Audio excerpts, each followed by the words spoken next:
Today I want to share with you the targeting strategy that's working right now for Facebook ads in 2024 to find your ideal customer. This is the exact structure and exact strategy that we are using in our business right now to make over 7 figures per month. It's also the exact same targeting strategy we have used here to scale this brand from $140,000 per month to over $700,000 per month in sales last month. For those of you who don't know me, my name is Fedotoff and I run a portfolio of e-commerce brands generating over 7 figures per month. And I'm here sharing my challenges, my mistakes, my learnings, so you guys can speed up your learning process, scale up your brands profitably. Before we get into it, please subscribe to my channel, like this video, and let's get into it. So what I'm about to show you is a new way of targeting on Facebook that's crushing it for us right now in 2024. And most advertisers on Facebook are still using the old way of targeting. So what is the old way of targeting with Facebook? The old way of targeting is using interest, lookalikes, and custom audiences. All right, so what's wrong with interest and using interest targeting? Number one, people get labeled with an interest after showing interest with other brands, which means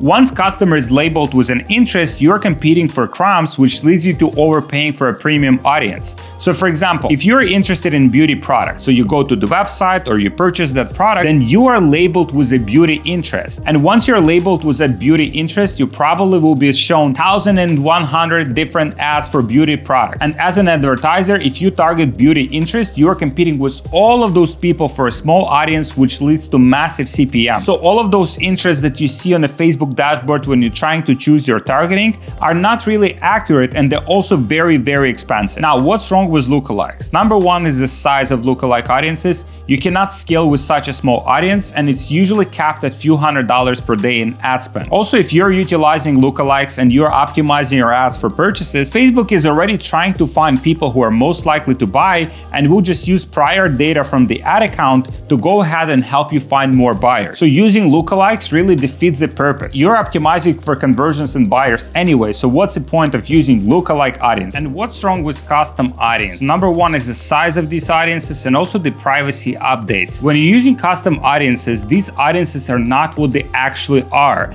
Because for example, if user opts out of being tracked on iOS devices, those users you won't be able to retarget, you won't be able to have them in custom audiences. Pretty much you have lost those users from your custom audience. So what is a new way of targeting is using broad targeting, which means no lookalikes, no custom audiences, just focus on age, gender, and location, which is the country where you're advertising your product. So the broad targeting is when on the ad set level, you just choose the country. So in this case, we have United States, and we can search some other countries, let's say Australia. So we just have countries here. Then we choose the age. So if we're selling the product that, let's say, only older people would buy, then we would adjust it accordingly. Other than that, we would just keep it open. And then when it comes to genders, if you know that you'll be selling your product to men or women, then you would choose it here on this level. But this field here, which is advanced detailed targeting, we're leaving open. We don't put any demographics, we don't put any interests, any behaviors, we just keep it wide open. And from this targeting that we have just chosen, we have 152 to 179 million people, which sounds like a lot, but at the same time, it gives Facebook a lot of room to optimize your ads and show your ads to the optimal audience for your specific product. Because Facebook has so many data points on everyone, they know exactly who to show your ads to. So as long as you give it the right type of creative, the right type of ad, it knows exactly who to show those ads to. So what are the benefits of broad targeting? Number one, it gives you more stability.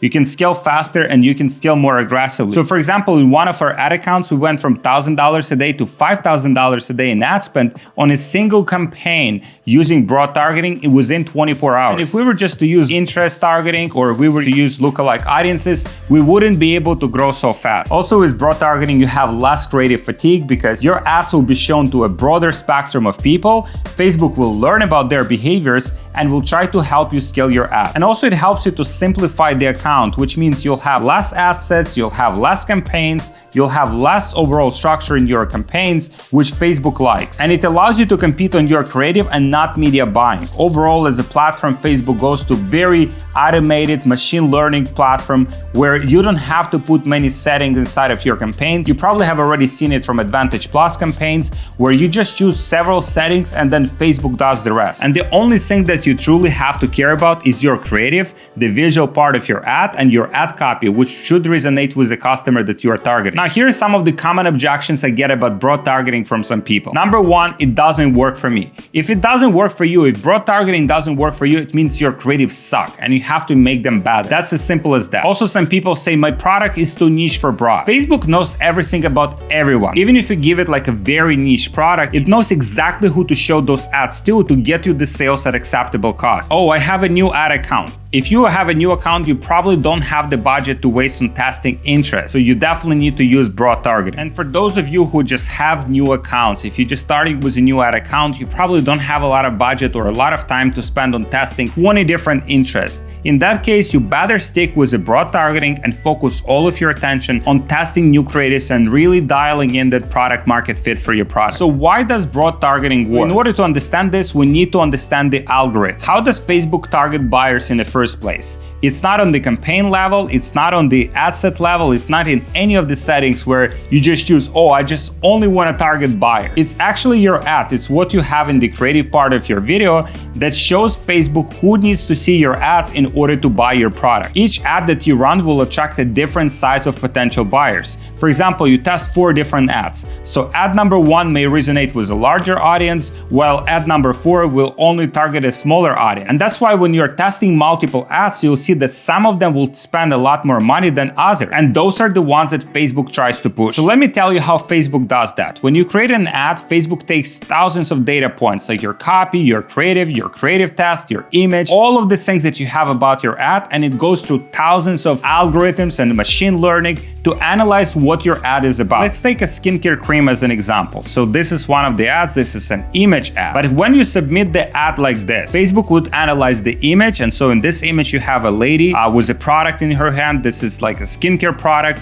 and the ad copy, it says about the skin, it says leaving the skin fresh and balanced. So there's a lot of details about the product and what it does to the skin. So based on this information, if algorithm analyzes information, it will show it to people interested in healthy skin, because this lady seems like to have a good skin. Also, it will show to people who are young. It would show to people who are struggling with wrinkles potentially, because let's say they're older but they want to look younger. It also will show to people who are likely to use skincare products, because it's probably not the first skincare product that they're buying. And it will also most likely try to show this ad to women, because the person in the ad is actually a woman. So when you start thinking about your ads like this and how it looks in the eyes of Facebook, you're able to create a much better ad. Because if you want to show your ads to older people, and if you want older people to resonate with your ad, then you have to use older people in your ads. Now you can think about your social media feed. Social media algorithms are so good at tracking what somebody is interested in. So if you're interested in makeup, it will show you more makeup products. If you're interested in the gym,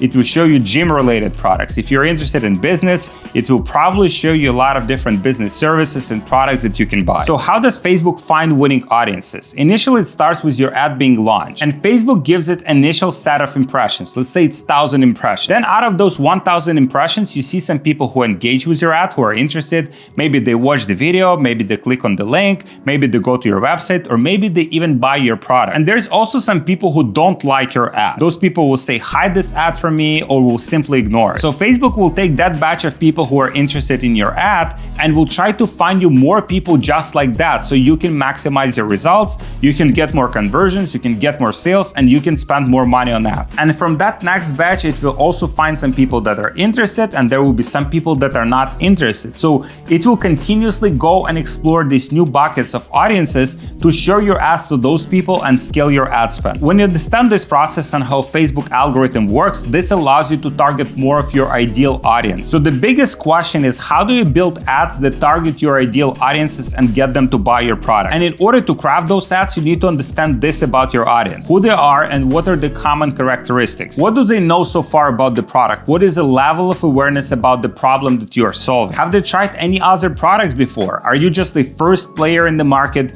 You have a totally unsaturated product, or you're competing with other people that you have to discredit their products and show why your product is the best. So ask yourself, who are these people? Are they old? Are they young? Are they 25? Are they 65? Are they 85 or maybe even 95? Are Are they single? Are they married? Are they active? Do they work 9 to 5? All of those details are super important because they'll help you to craft amazing ads that you can put in front of Facebook, and Facebook will go ahead and find ideal customers for your product. The important thing to understand here is, what do they know so far about your product? Do they know about the problem? Do they already know the product that they want? Maybe you're just getting into the process when they're just choosing the best pour vacuum cleaner, and now they see your ad so they can compare it with all of the other products they have seen. Or maybe your product is the first one they've ever seen, they don't know nothing about the product, and they just need to be convinced that your product is the best. Also, whether your potential customers have tried products before. So maybe they tried a skincare cream before and it made a breakout. So now you can position your product as the one that doesn't cause a breakout. All right, let's look at one example here from the company called Therapet MD. So this ad, as you can see from the first second, oh, this is why my cat pees all over my house. As you launch this ad, I'll just turn off the sound. This ad here is specifically designed for cat owners, right? So you can see there is this little thing here, which is caption, and this caption is talking about cat owners, right? And it's talking about cats. So now by analyzing this, Facebook understands that they have to show it to people who own cats, because they can analyze the captions in your video. They can analyze everything you're talking about. They can analyze the voices. If you're using cats in your videos, naturally Facebook will show your ads to people who have cats. This is how powerful creatives are, because they literally tell Facebook who to show your ads to in order to get a sale. And here's how to see who Facebook is targeting and how to see whether your audience could be potentially too small for Facebook. Number one, you have to look at the frequency. If you're not running retargeting, which will automatically increase the frequency,